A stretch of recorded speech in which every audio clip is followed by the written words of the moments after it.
Okay, welcome. Drink with James, episode 62.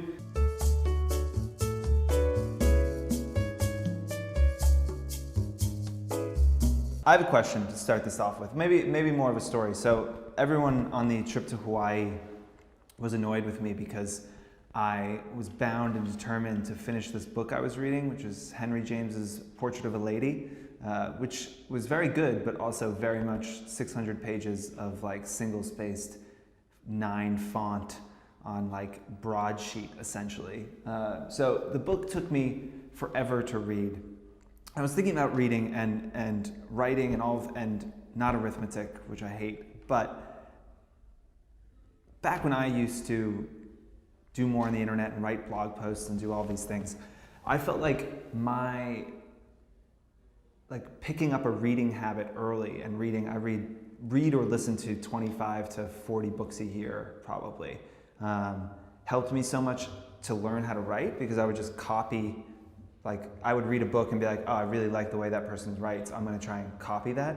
And by copying 50 authors over the last 10 years, I was able to basically fake my way into being a halfway decent writer. And I did the same thing with photography. I used to see photos I loved that Jamie Beck or someone else took, and I would just go out and try and copy that photo almost exactly, because if I could copy it, then I could learn how to do it. Same thing when I was editing photos, like trying to get people's tones. I would literally pull up their photo next to me in Photoshop and adjust things until I could get the colors and everything the same, so I would know what they did. So I'm wondering, for y'all who are now every day creating content, just how much you're thinking about writing, and if you're doing a lot of reading. We had a conversation in Hawaii about how we've seen in general longer posts where influencers kind of write something very personal doing better and engagement. And there was a post we really loved from Kayla, not your standard. Tim will put up here. That was she posted the next day that was a direct result of that conversation we had. She's generally not smiling in her photos. She's got like a very elevated, beautiful feed, but she's not a very there's smiley bloggers and there's bloggers that aren't smiley, and she is not a smiley blogger. But she posted this photo I took of her floating on like a paddle board in the middle of the ocean, and wrote this whole post about how thankful she is that this is her job, and how thankful she is that she has all these followers that support her, and et cetera, and it did really, really well. So I'm interested, I guess, in a few things, in knowing, one, do you guys read? Are you reading a lot, and kind of how are you thinking about writing? And we talk on the show all the time about things that you can do, ways that you can kind of tweak your schedule or the kind of content you create. And I think people are often thinking really visually about the types of things they're doing, but are you focusing as much on the captions and blog posts and writing side of things? I'd be just interested to know, because it is a way that you can set yourself apart. I mean, look at, obviously Leandra was here very early, but Leandra set herself apart from her writing. Now she's a very talented writer, and it's not like any of us can just start writing in that way with that kind of unique voice, but you can start to differentiate yourself, I think, through your writing. So I'd be interested to know if you guys are thinking about that, if it's something that you focus on as much as the visual side of things. Moving on to questions.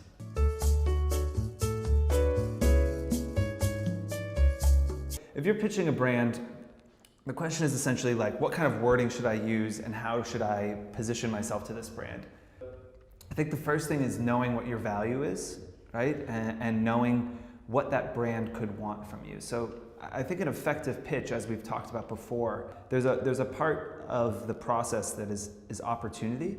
And so there needs to be an opportunity. So if you are pitching a brand, you have to create the opportunity. So you have to understand that brand well enough to have a good idea about what they need, one, and if you can't get that, what very, very unique thing you have to offer that you think they might want. So either what they need or a unique thing that you can offer that you think that brand will want, and you need to focus on that. And so it doesn't matter if you have 10,000 followers and you're feeling a little weird about that because you wish you had 100,000. If you have something very unique to offer, hey, the 10,000 followers I have all follow me for this incredibly specific reason. They all have this same concern that I have, and your brand meets that concern. And so while I don't while I don't have the following of some larger influencers, I have a very specific audience that I think is really going to be super interested in your product.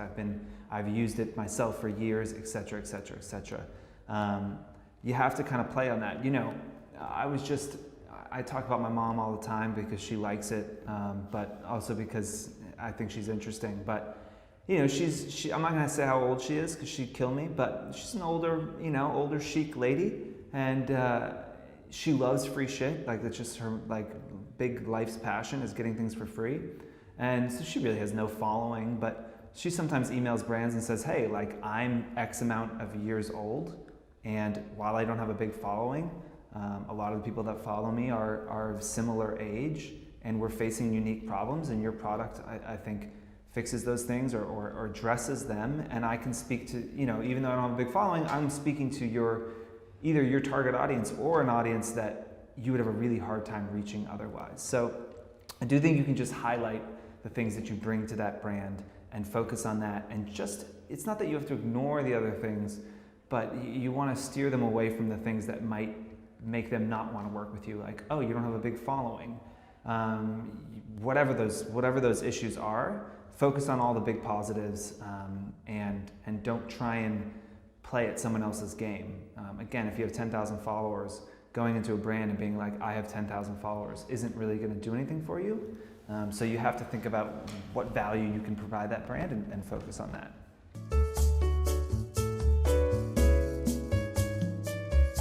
There's a question about getting a lot of these packages from brands and how you handle that. And this is I was glad someone asked this question, because it's actually something I've been talking to our clients a lot about, and talking to influencers about, and something I recently have maybe changed my mind about. I think 6 months ago I would have said, if you get a package from a brand, Insta Stories is a great way to cover it. You can be like, thank you so much, take a photo of it, etc. I think as you grow, my advice today is that influencers should not be doing unboxing videos at all. I think on the whole, they can come across as, what's the word I'm looking for? Entitled, like not entitled. Pretentious. A little bit pretentious, braggy, right? It's like when you see an influencer who comes home from a trip and they take a photo of the 30 boxes that are piled up in their living room from all the brands of all this free stuff they got, and they're just like, oh, thanks Chanel, oh, thanks Dior, oh, thanks this brand, oh, thanks this brand, oh, thanks this brand. One, what we tell our clients is you don't want to be involved in that. You don't want to be Chanel sending gifts to a bunch of influencers and having them be like, oh, thanks so much for the free stuff, because that actually degrades the brand a little bit. I remember a personal example. I had a relationship with a beer company years ago, and they sent like 8 cases of beer to the 4-card office, and I Snapchatted it or Instagrammed it or something. I can't remember. It was many years ago. And the person from the brand reached out and said, hey, could you take that down? I snapped like the big stack of 8 cases, and I was like, oh, thanks, beer company. And he was like, could you please take that down? That's like not our vibe. And it was really interesting to me, because I thought like, oh, I'm covering this, but really I was like, hey everyone, look how cool I am. I'm getting free stuff from this brand that you like, that you don't have a relationship with. And so it's actually not doing anything for the brand, it's just doing something for you. And I have heard followers increasingly say they're very frustrated with influencers who are just showing all the free shit they're getting. So do I think you should cover the brands that send you stuff? Yes, you should, if you like the product. Do I think you should take 30 minutes and create some Insta Story specific content for those brands? Yes. So don't do an unboxing and just say, oh, thank you. But try and maybe actually use the product, try and shoot it in a different way so it doesn't feel so much like you're just bragging. And don't, if you get 10 packages on Monday, don't post all 10 on your story the same day. You're just gonna come off as like, once you start to detach from reality, which is natural as you become a more successful influencer, is that your reality becomes slowly but surely different from the reality of all your followers. You don't want that chasm to become too large. because they will feel like you've lost all of your credibility. They'll feel like everything that you do is sponsored, every product you use is sponsored, or it was given to you for free. And maybe that is true, but there is a more authentic way to do it, which is to actually take some time and think about how you want to cover the products that you're getting for free, and do that in a way that feels editorial and interesting, because I guarantee nobody really thinks you opening a bunch of free shit that they wish they got is super interesting, because I just don't think it is. Small caveat, I have seen beauty influencers do a good job with it, where they kind of walk through, they are saying, okay, first up is this brand, and they're walking through the benefits, they're actually using it, they're putting the shades on their hand, things like that. So I have seen beauty influencers be able to do it effectively, but it is much more, it's YouTubers who are used to reviewing beauty products, and so they're actually doing mini reviews because they're not going to do full YouTube videos on it. So that feels helpful, but taking a photo of the box, the Chanel box, and saying like, thanks Chanel Beauty for sending all of this, that is, again, that's not helpful for Chanel. That's not helpful for your followers. That just is you bragging. So nobody likes braggers. So my mother tells me. And I'm saying, still post that content on stories. Don't clog up your Instagram feed necessarily. Stories is a great place to cover the gifted stuff that you're getting, but do it in a way that is going to still be interesting content for your followers, and is going to make the brand be seen in a good light. And again, I do hear very often from people who aren't in this world, who just follow influencers, that the free stuff is getting to be ridiculous and it feels like too much, and they're just turned off from it.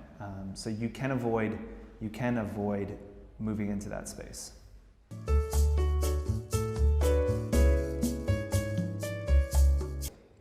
So I had a question about giveaways. I know that it is a way that influencers are trying to grow their following. It is effective in some ways. We'll talk about it shortly. But how do brands feel about giveaways? So I think on the whole, brands, you're not going to damage your brand equity too much if you do 4 giveaways a year or something. It is a way to potentially jumpstart your following. It is a way to gain, followers pretty quickly. It is a little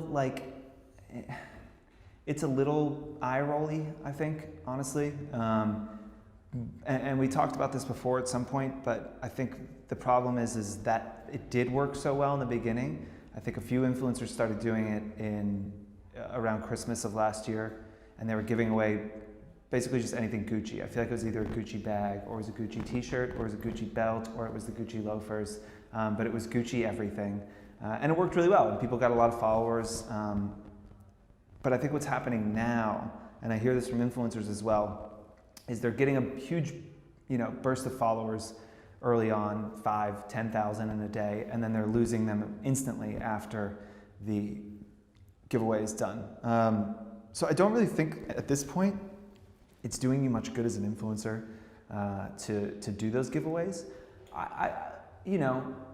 I feel the pain. I feel the pain of trying to grow, and I know it's really hard to grow.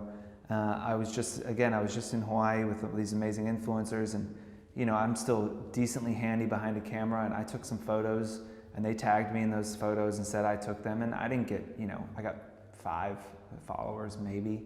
I certainly didn't gain more than 20 or 30 followers probably over the whole trip. Not that I was out there trying to gain followers, but 5 years ago, if somebody big tagged you in a photo, you would have gained.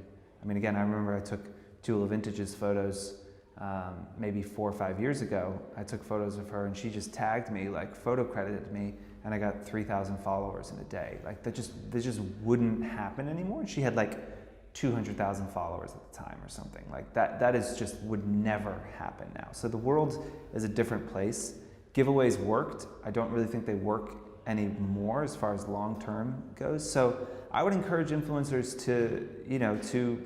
to create content with each other. Again, I've talked about what the men do. They do this Rat Pack photo, and Tim can find it. But all the big male bloggers in New York get together and they take photos together, 15 of them, and they all post them. And I really actually enjoy the photos. I think they're really good. I think the guys seem like they're all friends, which is cool. I think menswear on a whole does a lot better job of supporting each other than female influencers do. They're all just kind of in this together, and because it's such a smaller part of the industry than the female side of things, I think they're all trying to be like rising tide floats all ships. Is that the right thing? Rising tide rises all ships. Right. A rising tide raises all ships. Whatever. Who cares? I'm been drinking. So you get what I'm saying. So I think their feeling is like, if we can all grow, it's good for us all to grow.